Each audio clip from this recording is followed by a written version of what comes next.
Good morning, Pueblo. Welcome to the October edition of State of Art. I'm Bree Pappan, and today I'm absolutely delighted to have one of Pueblo's newest residents, a very accomplished musician and business owner, in the PSJ studio with me today.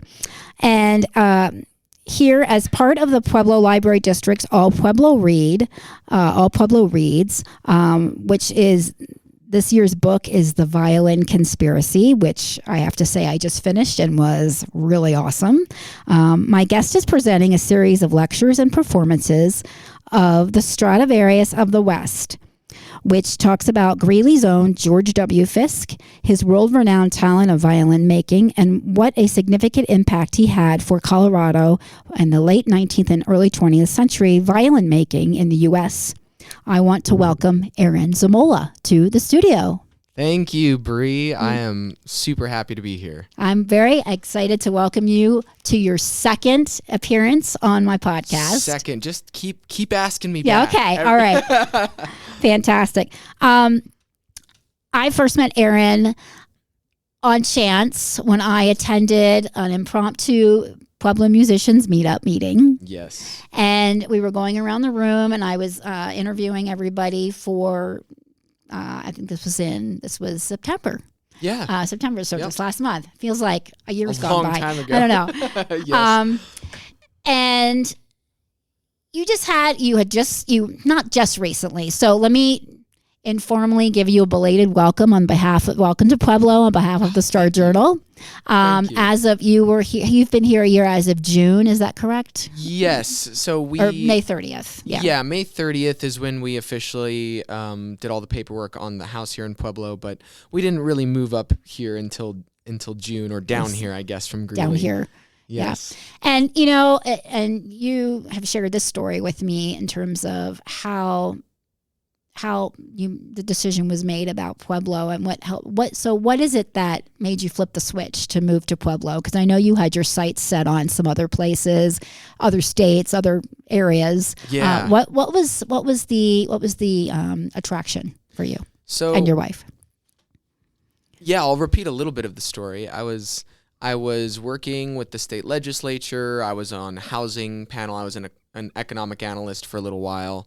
I worked with Polis's team, so I was on the greenhouse gas reduction roadmap team, and then I also worked on some other things and was working in the housing panel, and I also worked with a coalition partner called Good Business Colorado, which I did a bunch of work with and was on the board for them for a while.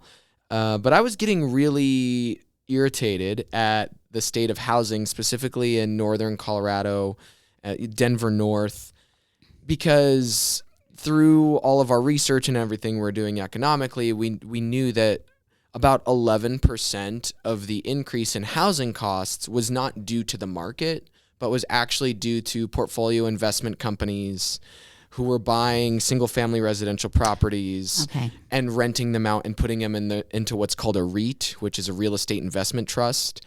And they just hold on to it for 30 years and they rent it out. Is this the same as like maybe not an individual, but companies that would buy houses to flip or as an investment? Part of investment Yeah, essentially, portfolios? Yes. It's part of an investment portfolio.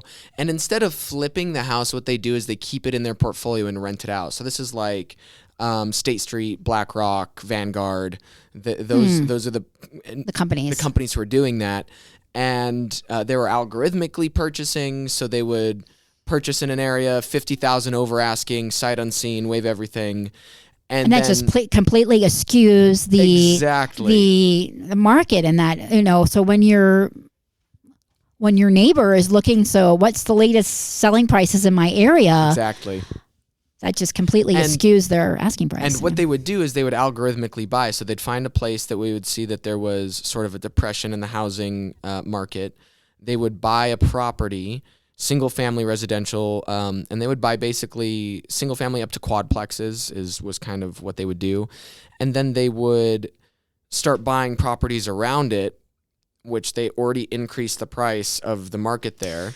And then within a year of them algorithmically buying, that first house that looked like a dumb decision, which was 50,000 over asking, was suddenly under market value that they purchased for, because they were purchasing enough.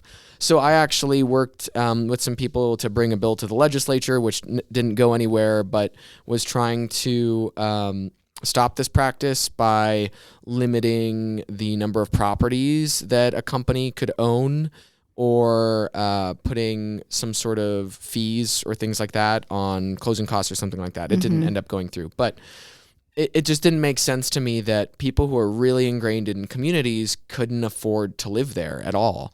And multi-generational, you know, like people that exactly are living, like they grew up in that house. It was their parents' house or their grandparents' house or something like that. And it's just passed down through the family. You know, a lot of people, you know, everybody says, oh, rent. Well, you know, that not a lot of people want to rent. The people, in order for somebody to have a lot of pride and connection in their community, we see this through economics, is that the number one way through that is, or to achieve that goal is actually through property ownership. Home ownership. If somebody owns a house or even a commercial building or something, they feel way more connected to the community. They're more likely to give back to the community, to donate to things, to be involved.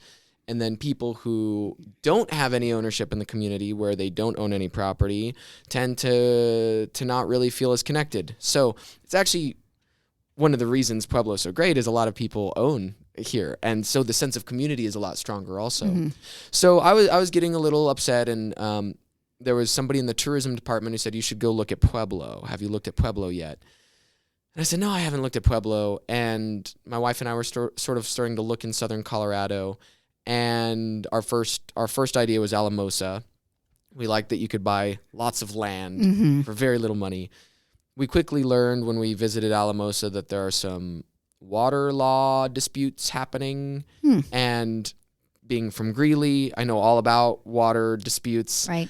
And I said, well, I don't really want to be part of that. So on our way back up to Greeley from visiting Alamosa for a couple of days, we stopped in Pueblo to have lunch on the Riverwalk.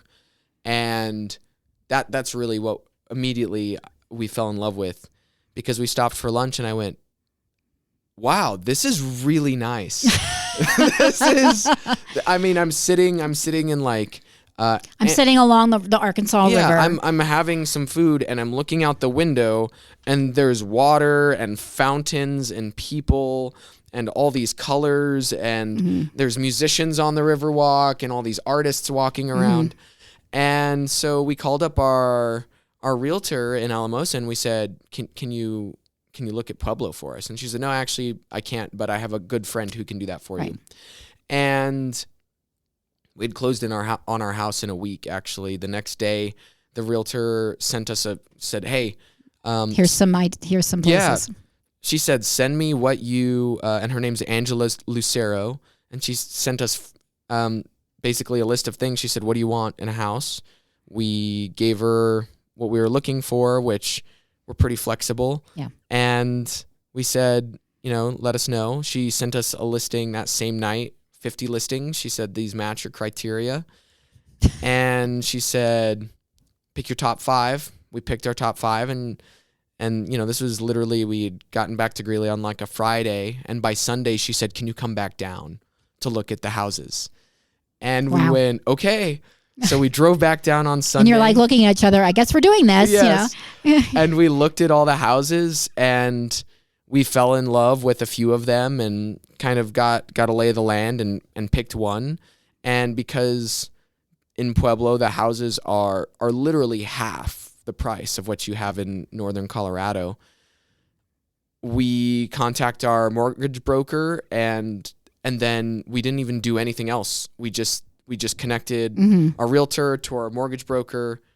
They got together, and like, we were approved immediately. Done. And it was just, and they said, okay, let's sign the paperwork. Yeah. It was so fast. Yeah. And that was really cool also. And then when we got down here, just the community was sometimes incredible. You think about like maybe the smoothness of that transaction, maybe it was meant to be in terms of, just the happenstance that you had these houses and just, kind of the fluidity of the whole experience. And what was crazy is we had an inspection done, and there were some things that the inspector said, oh, these are kind of big deals. One was the sewer line was actually the old clay, and he said this has to be replaced. Oh yeah. So our realtor went back to the seller and said, they want you to replace this or give a discount on it. And the seller replaced it, said, okay, we'll do that. And so that was held in escrow with the land title company. And the smoothness with them coming and replacing it too was incredible. They got it all done in a single day. They showed up, said, we're going to get this done for you. The city inspector showed up same day, which is unheard of in northern Colorado. and Greeley, I mean, you'll wait a week for an inspector to come and say, okay, this is fine. Yeah. But there, everything same day. The smoothness of the entire thing was really encouraging. And the fact that the community down here, it really felt like once we thought, okay, we're going to do this, everyone we were talking to here, not just our mortgage broker and our realtor, but everyone else that we started to meet was immediately like, oh, we hope you come here. You'll love Pueblo. Pueblo's awesome. And there was just an excitement that and felt so good. You've been in the community for over a year now, and you're involved in the community. You're involved in some cultural groups and different opportunities. So obviously, you've been able to echo that excitement and that involvement that you initially saw when you were here for a short time, and now you're part of it. So how do you see the evolution? We'll just stay in the music genre in terms of the musical offerings and cultural offerings. How do you see that now as a resident, and what are you hoping for it to evolve into? So it's even better than I thought at first. I mean, it was already good when we first got here, but I think that there's a real enthusiasm for different groups to make their own thing here. And the groups don't necessarily, they get along with each other. I mean, there's not a lot of infighting or saying, oh, I want this and you don't get that. Or competitiveness, maybe. Yeah, there's not. It's very open, and there's not. I think that one of the downfalls of some communities is they try and take music and culture and then they try and brand it for their community.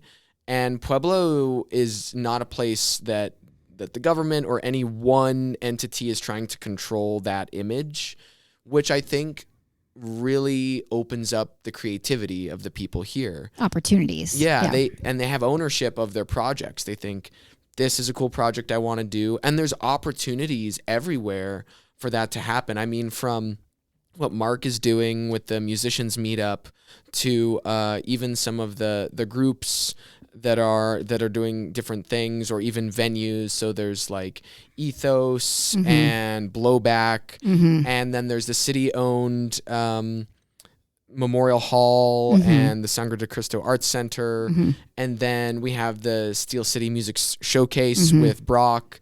And I mean, it's just so much going on, and each of them have their own little flair and are bringing different types of art and musicians and culture, because there's a lot of, I would say, macro pride and culture on the city level for Pueblo, but then it's cool to see all these groups that have their own thing going on, and I think that diversity is what really excites people. And I think you have a unique perspective in terms of how you are perceiving that, because you have had a great involvement in the entertainment industry and marketing industry. So I know that you were involved in the entertainment industry in this company called Winkle Picker. And for anybody out there who thinks, wow, that sounds like you can't say that on air, Winkle Picker is, I didn't come up with the name. The founder and my business partner, Mark Jules Wright, who lives in Hollywood, came up with the name. And a Winkle Picker is one of the shoes that is from like the 20s, 30s, and 40s that were dress shoes that were really pointy that men wore. Yes. That's a Winkle Picker. Yeah. So for anybody who says you can't say that, that's also made famous in like John Fluvog made them. He kind of rebranded them and was putting those designs back out like in the 80s and 90s. Yeah, definitely. But yeah, definitely kind of like a very definite fashion statement. Yes. But and a hard kind of word a cool, to say. Yeah. But so what is your involvement with Winkle Picker? So Winkle Picker Entertainment is a company that was founded by Mark Jules Wright to have basically interesting and exclusive experiences with talent, so actors or musicians. He wasn't going for your big Comic-Con with a bunch of people coming in and you wait in line for hours to meet your favorite person. These are events that are usually higher priced, but we have some sort of a really cool thing that you're doing with the talent, an activity or a game. We've done things like we play. Sometimes there's this online game, and we'll play like a Cards Against Humanity with people and the talent. I love that game. Yeah, isn't it a great game? Or we've done escape rooms, and Okay, cool. like talent's part of the escape room. At the end of October, on October 30th, we have a show that is a concert that's a Halloween party at the Holding Company in San Diego. Yeah, and I've heard of it. Yeah, and it's called Vamp to the Future, and we're having talent. Jesse T. Usher, who's in The Boys on Amazon, is going to be there. He'll be like a hype man and DJ for the after party. We've got the Flux Capacitors, which they're actually like a throwback band, and they're really, really good. G. Tom Mack, also known as Gerard McMahon, he is the writer of Cry Little Sister. Mm-hmm. He also worked with Earth, Wind, and Fire, and he worked with, he's actually on one of Eminem's albums. So cool. He's going to be there, and he'll be playing Marie Avgeropoulos from the 100. She's going to be playing drums on a few songs. I'll be playing violin. Of course. They've asked me to be the devil at this, so there might be some Devil Went Down to Georgia and some other stuff.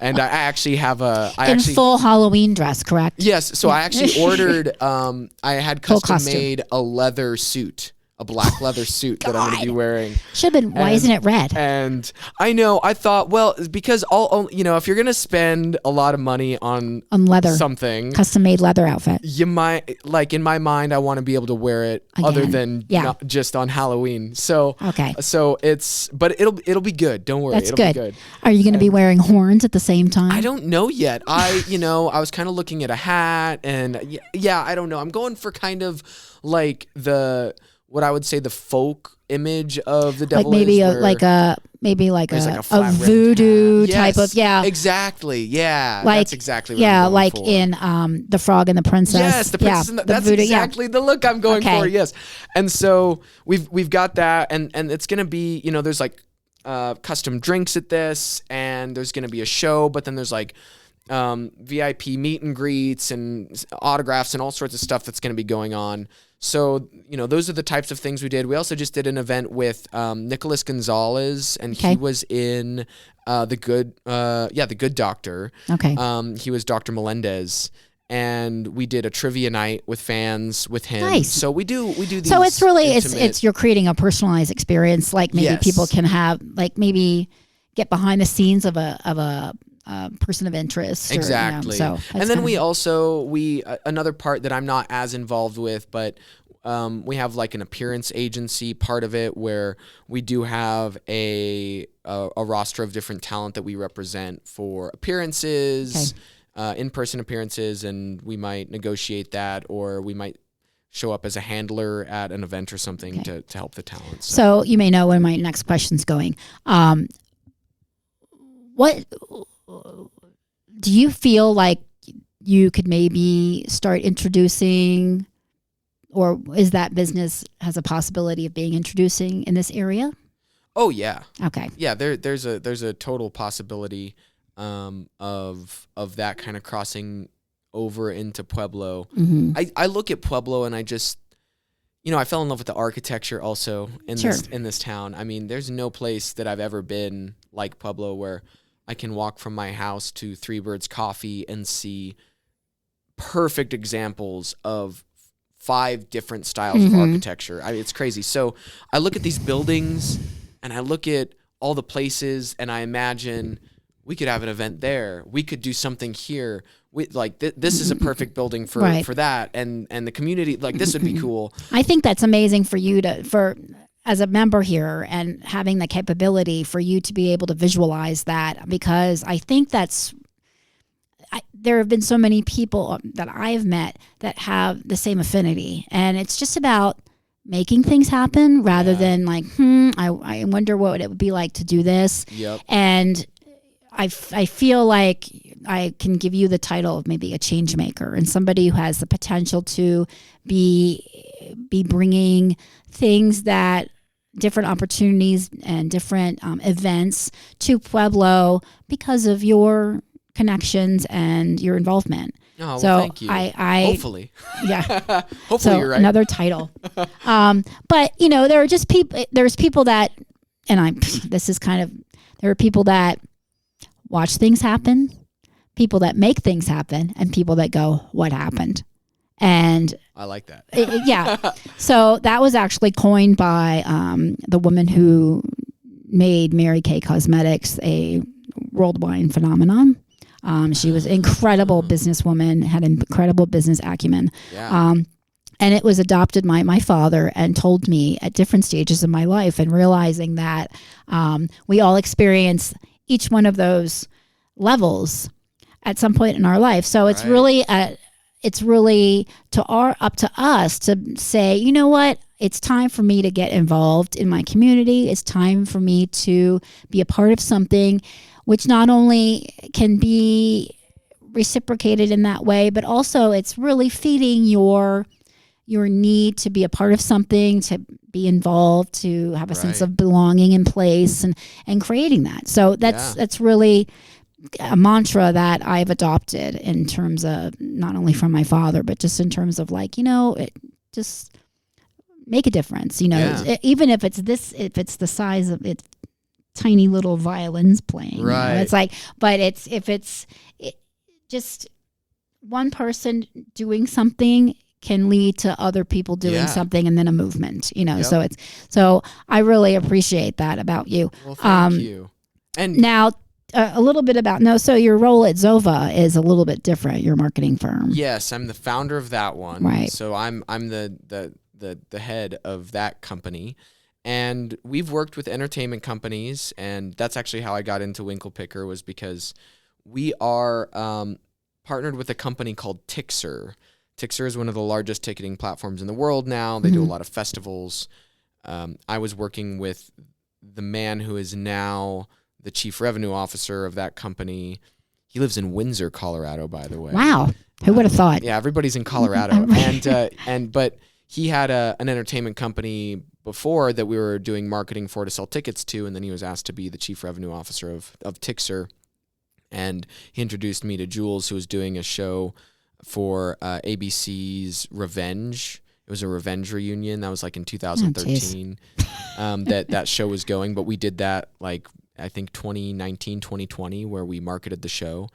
And it was like something like 50,000 people worldwide tuned in for that. Wow. It was pretty cool. Mostly like Brazil. It was interesting. But we work in entertainment, primarily like selling tickets to things. We also work in the nonprofit industries. So we do a lot of like Google ad grants and Facebook ads, and we build websites. We do some social media. And then we also work for just kind of a smattering of other different types of verticals, healthcare and insurance. Okay. And with that, I really am the founder and the head of that. So I'm not as involved in direct client work.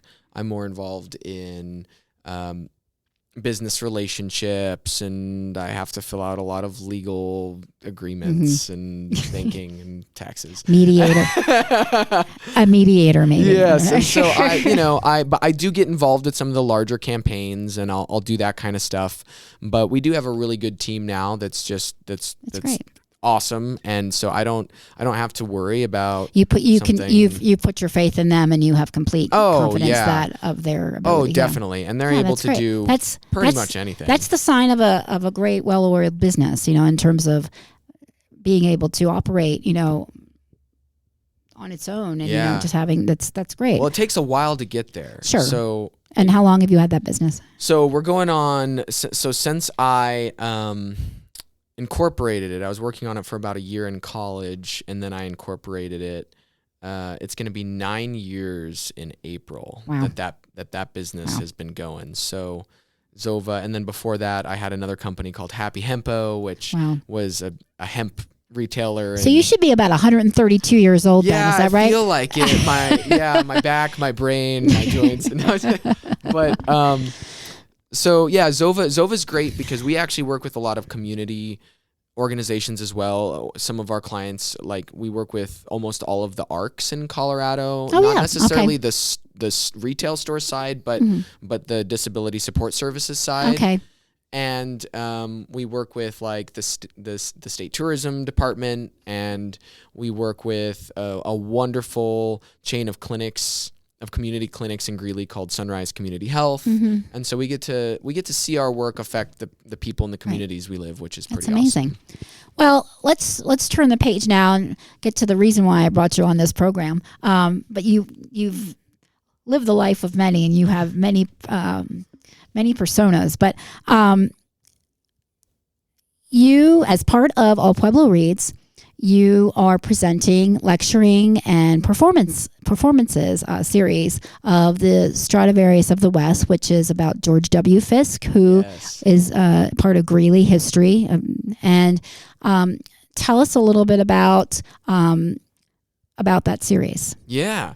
So my lecture and performance that I give is basically a telling of George Fisk's incredible life as one of the most talented pattern makers at a company called Wood & Parsons in New York. He's in the Civil War. He plays the tenor cornet in the 2nd Vermont Volunteer Infantry Regiment Band. He comes in the original caravan to Greeley in 1870 to found what was called the Union Colony at that time with Nathan Meeker, who got the money to do that from Horace Greeley, who was the editor of the New York Tribune. They get to Greeley, and then something happens at a river crossing with his wife. He goes back to New York. We don't know what happens for 5 years. He comes back to Greeley, starts making these violins, is discovered by a man named Edward Remigny. At first, Fisk's violins are not the correct pattern. So I actually, in my lecture, I play on an 1878 Fisk, which is before he had a proper pattern. It's a real wonky instrument. And then Remigny gives him one of his French violins that was patterned after a Strad, and says, I'm coming back in like 13 months, have a new violin made for me. Remigny loves it so much when he comes back. He buys it, names it the Princess, buys a number of other instruments, and starts giving them to other solo artists and violinists. Remigny was actually at that time the world's most famous violinist and was best friends with Franz Liszt. Wow. He's most known now, Edward Remigny is most known as being Franz Liszt's orchestrator and engraver, so he's still on a lot of that work. Wow. And he's also credited as discovering Brahms. He's the person who made Brahms famous. And George Fisk makes 163 violins and 2 violas in his lifetime, and basically anything from 1882 to 1915 are his really, really good instruments. And I'm lucky I have an 1878 Fisk, and I also have one of the first, yeah, and that one's weird, and you'll hear that during the lecture. But then I play on a 1908 Fisk, which is his 128th instrument, and that one sounds amazing. And I also play on a German-made violin, which is the one that got me through music school somehow miraculously, and it is in 1907, and that was made in March 1907. And then the really good Fisk is actually, this is Fisk's, my violin. I call the violin Fisky, and and the violin's birthday is actually, it's October, so we're in the birthday month for my instrument also. And so I tell the story of George Fisk's life and all the people who helped make him famous and all the people he knew, including like Elbert Hubbard, who was a philosopher and an author out of Chicago, and all of these amazing people. And then at every pivotal moment of George Fisk's life, I play the most popular piece of music that year from the United States and an excerpt of the most popular piece of music that year from Europe. And I play on every instrument so that you can hear the difference in the tone and the quality. And it's a really fun lecture. And I started this lecture series a long time ago when I was working with Peggy Ford Waldo, who really got me into this. She was the historian of Greeley, Colorado, and so she really sent me down the rabbit hole on this. And because of her and all the work, this will be, I've been doing this for, a long time now. More than 13 years I've been doing research in historic preservation for Fisk. So your pathway to becoming a violinist is not the normal. I mean, we can think about, you're reared and nurtured in a musical household, and you become a child prodigy, or you just have your pathway is not necessarily that way, but it's enchanting in terms of the way in which you just pursued it. And yeah. I want to know about this. I want to learn about it. So can you recall just the earliest the story about you were in your this other class, and in your math class, and the orchestra teacher came in to seek out musicians for the school orchestra. Yep. Tell us a little bit about that. Yeah, definitely. So I describe my life as kind of like Bob Ross, just a bunch of happy accidents. And people say, wow, you must have planned all this stuff. I'm actually not a huge planner. I sort of just am ready for things when they happen. And this is one of those stories. So I was originally a choir kid, and my grandpa was and is still a wonderful singer. And from a very early age, we would just sing karaoke together, like every day in their basement, in my grandma and grandpa's basement. And so I was a choir kid through and through. And I started at Heath Middle School in Greeley under Kirk Vogel, who I'm still very good friends with. He's actually a world famous composer as well, and he composes for band and orchestra and choir for high schools, and he's incredible. But I'm sitting in math class, Miss Prohaska's math class. Prohaska's, yes. And she says, "Good news today, class, no math." And I went, wow, that's kind of cool. And I'm in 6th grade at this point. And I thought, no math in math class, that sounds great. And she said, we're having a little lecture from a man named Doran Azari, Mr. Azari, who's the orchestra director here at Heath Middle School. And he's going to come in and give a presentation because he needs musicians for the orchestra. And I went, oh, that's pretty cool. And, that's the kind of, I got really lucky growing up. I didn't really have any bad teachers. Like, all the teachers were so incredible going through Greeley. It's kind of insane how every wild idea I had or wild idea another teacher had saying, we need orchestra kids. Can I take up an entire math class and recruit? I mean, that doesn't happen very often. Right. And so he comes in and he gives this just impassioned speech about music and instruments and violins and cellos. And he says, we need specifically violinists and cellists for orchestra. And the two key words he said were, there's nothing you need to do to join the class other than write your name on this piece of paper. And we have instruments that the school will loan you for free. And those are the two things. Where do I sign up? That I said, oh my gosh, I want to see about this. So I wrote my name on the piece of paper and give your student ID and all of that. And he said, we'll contact you and your parents. And then he left the class, and I was really excited because I thought, oh, this is going to be cool. And he pulls me out of my last class that day. I actually get pulled out. He doesn't talk to my parents. And he takes me to the orchestra room, and he said, I think you'd be great. Let's talk a little bit. And he said, do you know what instrument you want to play? And I said, I liked the violin. I liked it. Azari could play all the instruments. So he, in class, actually played something on every instrument, viola, violin, cello, and bass. He actually was a really, really talented violist. He was in the Greeley Philharmonic Orchestra and had toured a few things with the viola, so he was great.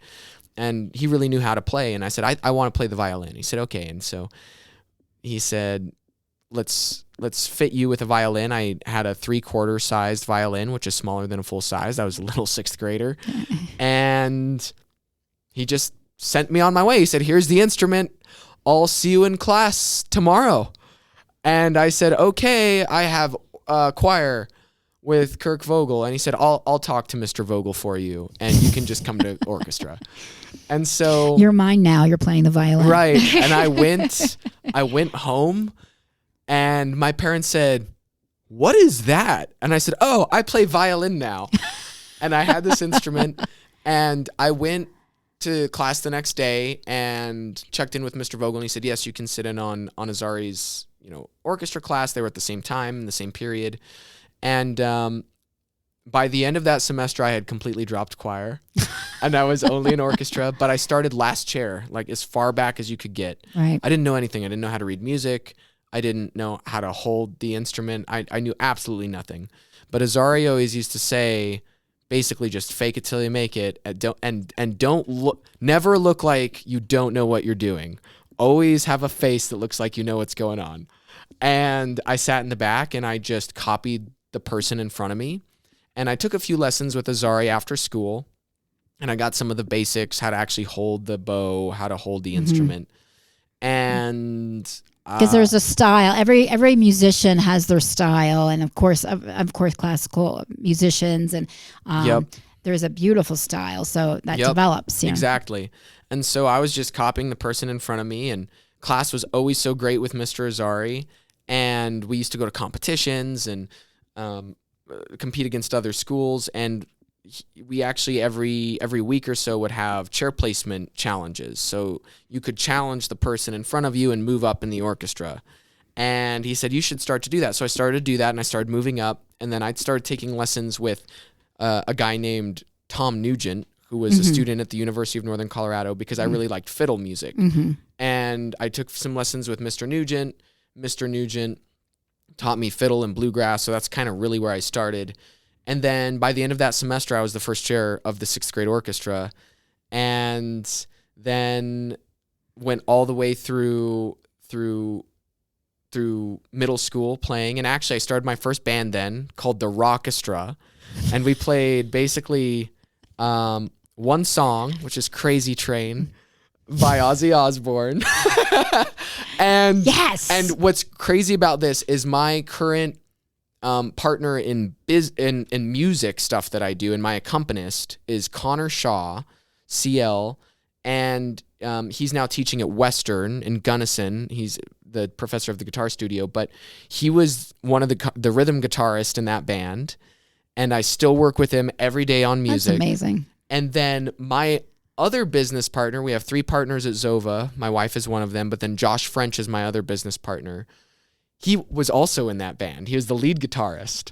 So I found my friends, and I didn't let them go. An enterprising group of people, for sure. And so then I got into high school, studied under Dr. Guyver and Sarah Avery, who were wonderful musicians. Dr. Guyver was also the orchestra director at UNC. And then Tom Nugent actually became my teacher later on at Greeley West. At Greeley West. Oh, at Greeley West. And then at UNC, I had Dr. Guyver and Dr. Fuchs, then Dr. Fulks and Natalie Padilla and Joao. So many wonderful professors and teachers.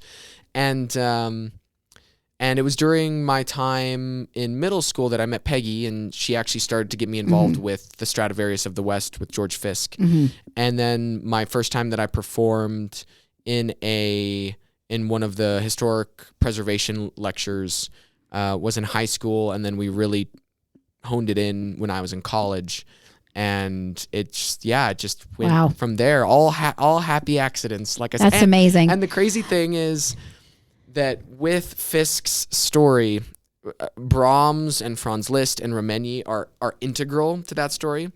The foremost expert on those 3 people in the country is Dr. Jonathan Bellman, who he's retired now, but was a professor at the University of Northern Colorado, who helped us put some of those gaps into the lecture. So crazy. That's fantastic. How all that happens. We're going to take a quick break and hear a word from our sponsor. But when we come back, I want to hear more about Peggy Ford Waldo is obviously a very prominent figure in your life and a mentor, of course. She's, of course, meant a lot to you. And I want to hear about the book. And then we have a very special treat for you.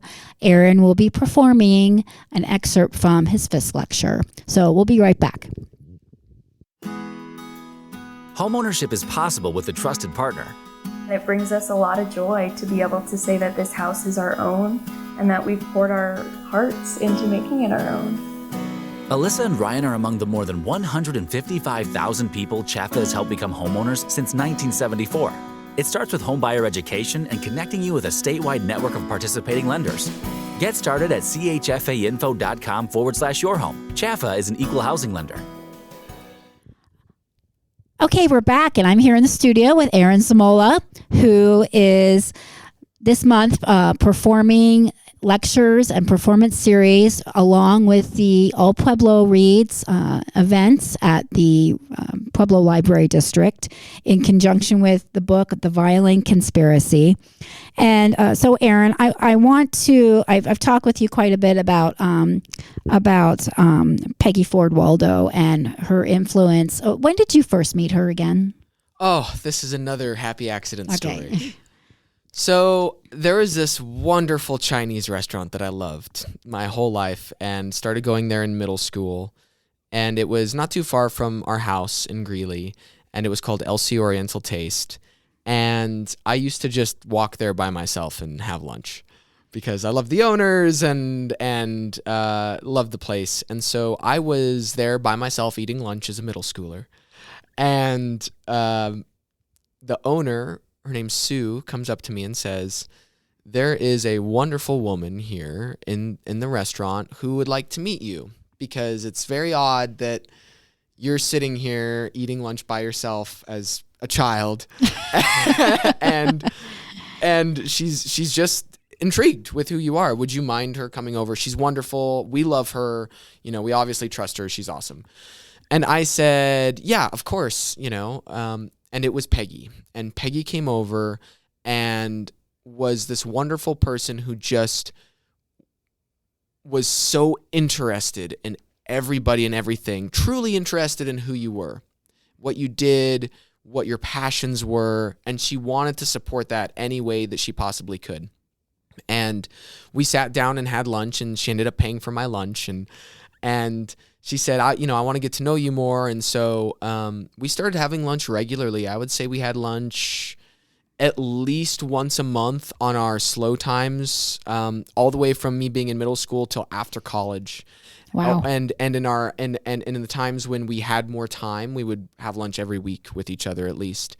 And she started asking me questions, where I went to school, what I like to do, and she quickly learned that I played the violin because at that point, you're just very passionate at this point. I fell in love with the violin just so immediately. And she started to talk about some historic work she was doing on a violin maker in Greeley, Colorado, named George Fisk. And she started to get me involved with some of the research and the lectures and things like that. And I'll never forget the first time that we did a big lecture that covered most of his life. She had me come in. It was I think it was a Tuesday. Come into her office in the Greeley Museums, and she handed me this giant stack of legal-sized paper that had copies and things from articles and everything that mentioned Fisk and some stuff about Remenyi and all. Mm-hmm. And she hands it to me, and our lecture and performance is that Friday. And she says, here, I've got all this information. You have 3 days. And she said, if you could just read that and have it ready for Friday, that'd be great. And I said, Peggy, there's no way. This is like 300 pages of legal sized paper with print that is the size of 10 late font. 1800s, early 1900s newspaper print. Oh my goodness. So tiny. And she said, okay, well, and she was somebody who could speed read, and 98% of everything she read, she remembered. And so she said, okay, here are the important parts. And she'd be like, flip to page 74. Okay, you see the third paragraph there. That's really important. And then if you go to page 110, you see the third column that mentions that. Photographic memory. And so I sat there for an hour and took notes while she told me the things she wanted me to remember. And we worked together a lot on the historic preservation. My first one, I didn't have a Fisk by that point. So there was somebody who had loaned one to the museums for me to play on for the historic preservation event that we did at the Cress Cinema and Lounge in downtown Greeley. And her and I worked very closely together on this for a long time. And we were starting to write a book when, unfortunately, she passed away of a stroke in 2020. And I'm still trying to get the book together. She's written a lot of books already. She had written a lot of the Pictures of America books through Arcadia Publishing, things like that. So she knows what she's doing when it comes to writing. I, on the other hand, do not. Yeah. And so I'm still trying to figure out, a few things, but we work together very closely. And it wasn't just the music and Fisk. I mean, she would call me for all sorts of I helped with the Nathan Meeker letters. So Greeley was founded as a utopian society, and people had to write and apply to be part of the original community. You had to apply and be accepted to be part of Greeley. I had no idea. Yeah. And we actually have a lot of those letters at the Greeley museums, and they're called the Meeker letters. And I was one of the people, it's all in this old script, that when we were digitally archiving them, she asked if I would help basically type it up into a translation that was easily readable. I helped her with some of the historic preservation on buildings that she could also do, like contracting work and like fix facades and things. And I would go with her to like help fix up old houses that she didn't want to, crumble to the ground. She also was one of the driving forces of preserving Deerfield, which was a historically Black community, one of the first ones in Colorado that's just east of Greeley. And she spent a lot of her own money and time to make sure that did not. But that was her passion. Greeley was absolutely her passion. And preserving Greeley, telling Greeley's story, and all of those things. And, it's wonderful to have somebody at the heart of the community that's doing that. And honestly, I can say there are people here in Pueblo that do that as well. Exactly. I mean, I love it here. There's people especially that are affiliated with the Heritage Museum here in Pueblo. Yes. Their new director, John, John's great. John's amazing. I gave my first lecture in Pueblo there. Okay, that's kind of like where it started, because I kind of knew about you when you first, because I'd met John when he came on board, and he told me about the lectures and different things that was happening at the Heritage Museum. And I would say he's definitely somebody, as well as many people who are part of the board there, are really, that is their steadfast mission, is to really preserve Pueblo.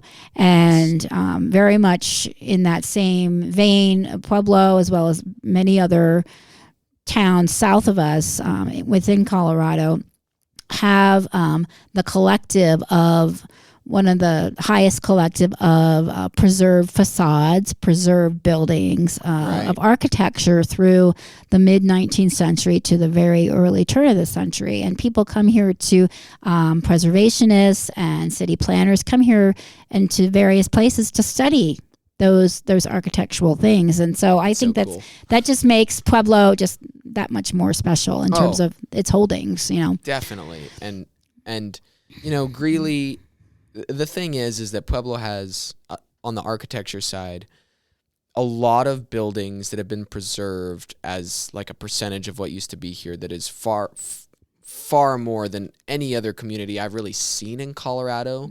Greeley, unfortunately, razed many of their historic buildings in the 70s. Oh. So we basically only have 2 blocks of historic buildings left in Greeley. Right. And in Pueblo, I mean, I just look around and I go, oh my gosh, the work, the passion. And the thing is that you can tell a lot of these buildings aren't just there. They're not just not torn down. They are preserved. Yeah. Somebody has worked on the facade. Somebody has worked on keeping the buildings. There are also businesses that have moved into these buildings, and it's part of their mission to preserve it by doing business in this building. So I think that's really something that is very much at present in this community is adaptive reuse. Not only in commercial buildings, but in residentials as well. Several businesses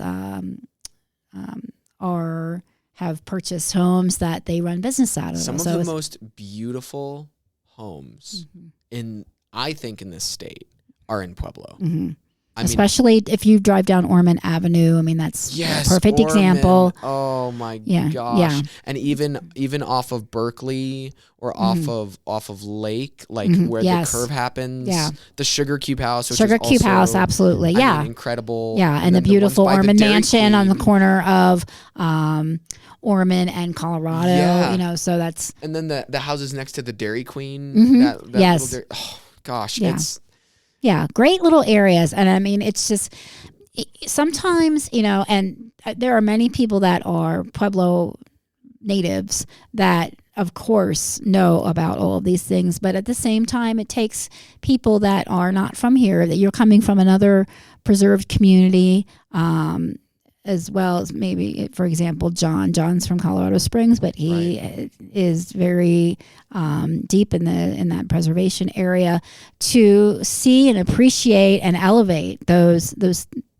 community such as us, to help kind of reignite that appreciation. And I think that's really important to kind of to have that longevity, not just within Pueblo as a Pueblo native, which I'm not either, but for people to come into town as a new resident or to visit and then become a resident, to understand what it is here and understand about elevating what we have and appreciating it. So and shouting about it. So I think that's really important.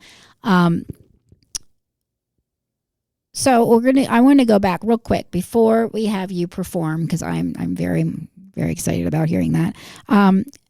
In terms of like your involvement in the music scene here, what are some of the things that you would love to see happen here? In terms of you kind of asked that, and then I didn't answer it. That's okay. Earlier. That's why I'm asking it again.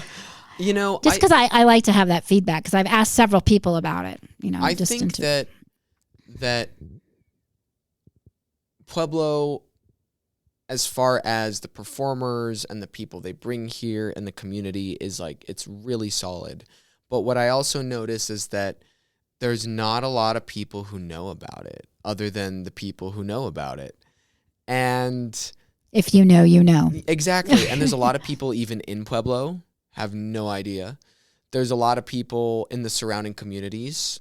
I mean, we have friends in Colorado Springs that we actually bring down to Pueblo all the time. And their honest feedback at first was, oh, Pueblo, Yeah. And then we brought them here and they went, what the heck happened? This is crazy. We took them to shows and concerts. And I mean, a lot of stuff is free even. There's a band playing for free somewhere. And Neon Alley and the art galleries. And they're like, I did not realize this was Pueblo.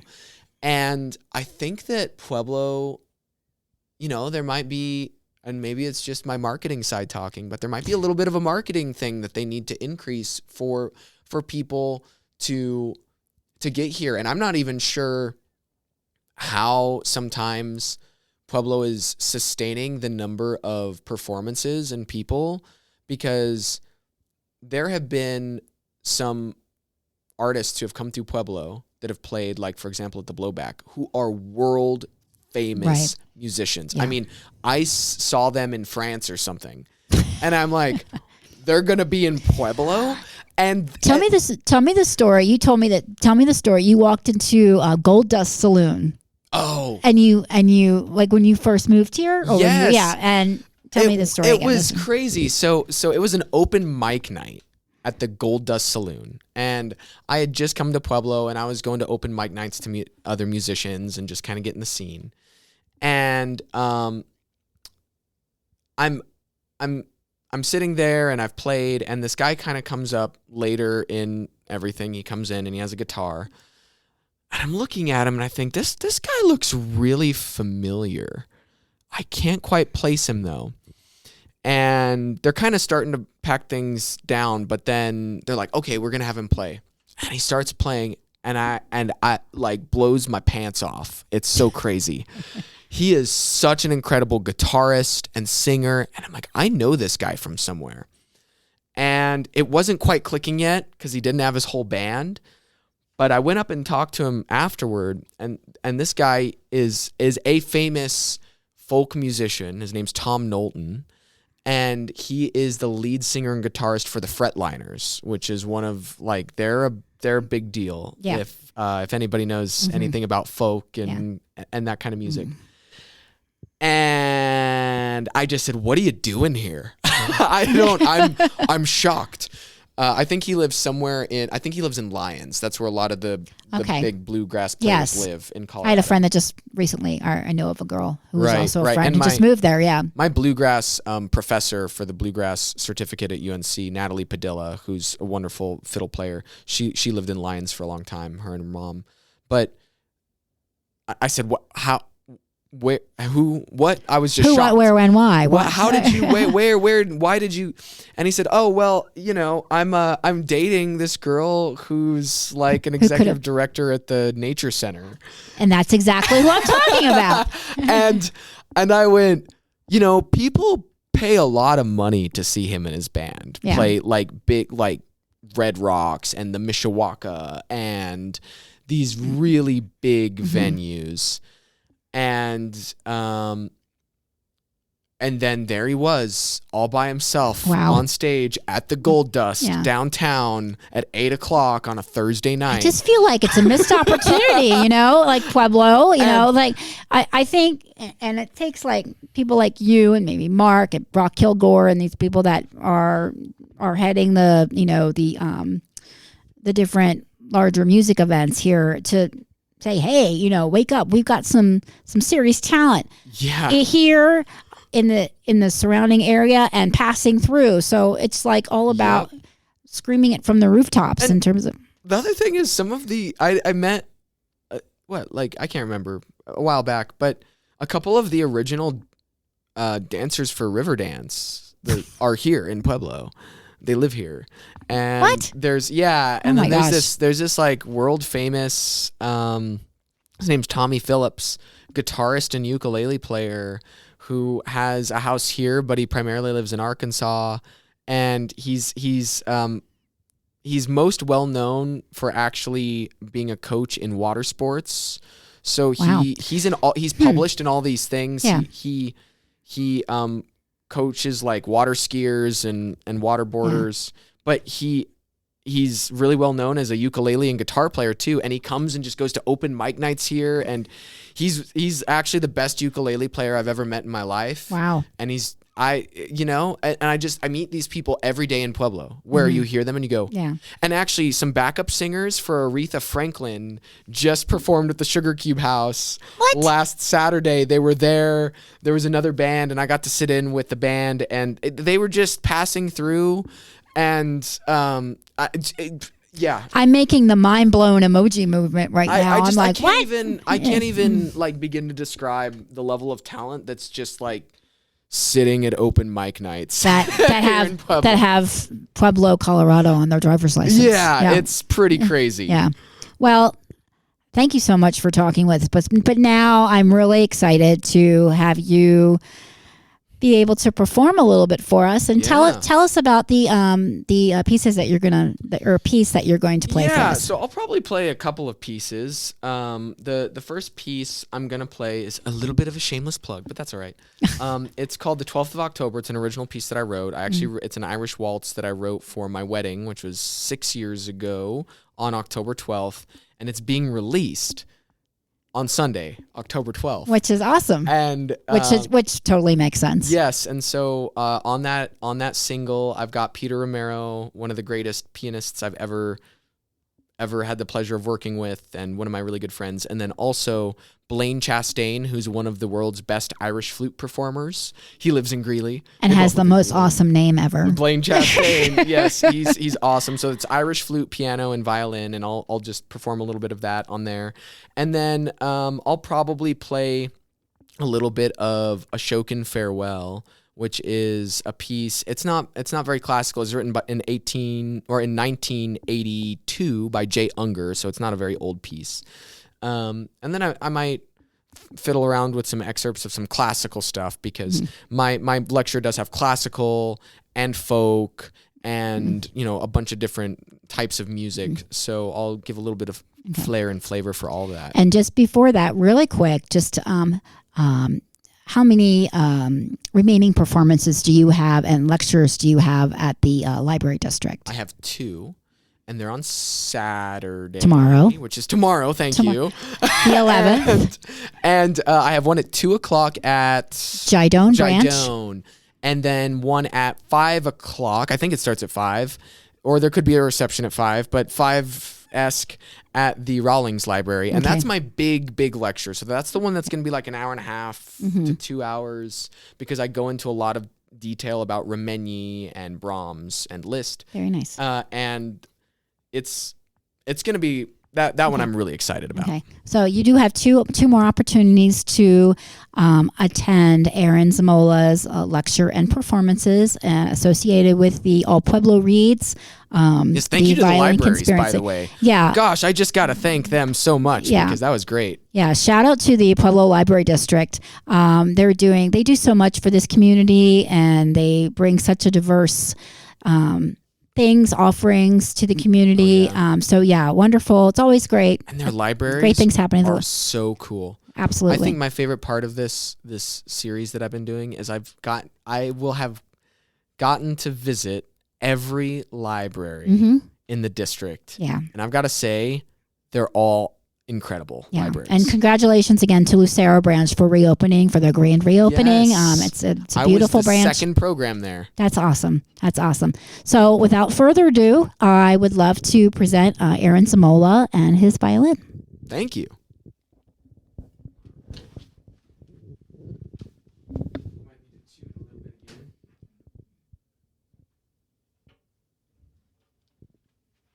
And this is the 1908 Fisk. It's his 128th instrument that he made.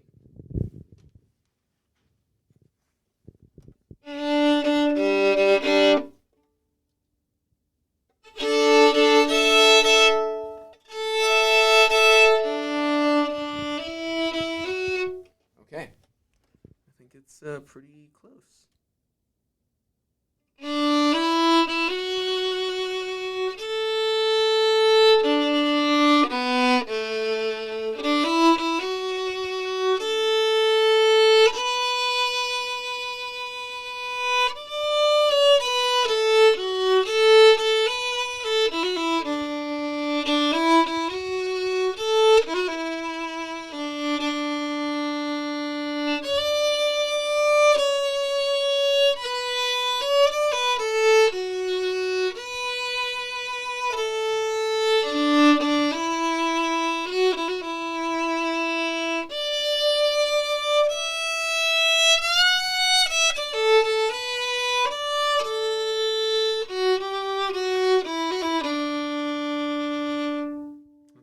October. Goes on for a little bit longer.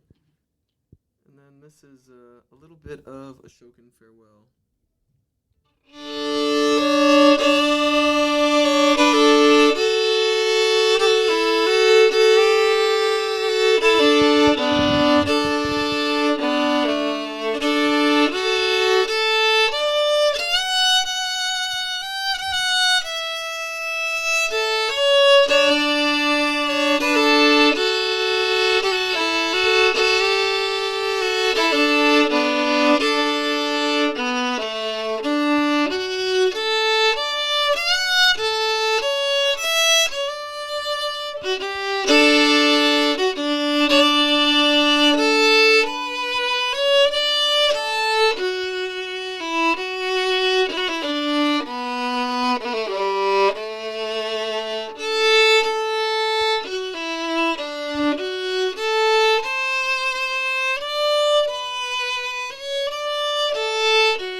play a little bit of a classical excerpt here. This is a Sights piece.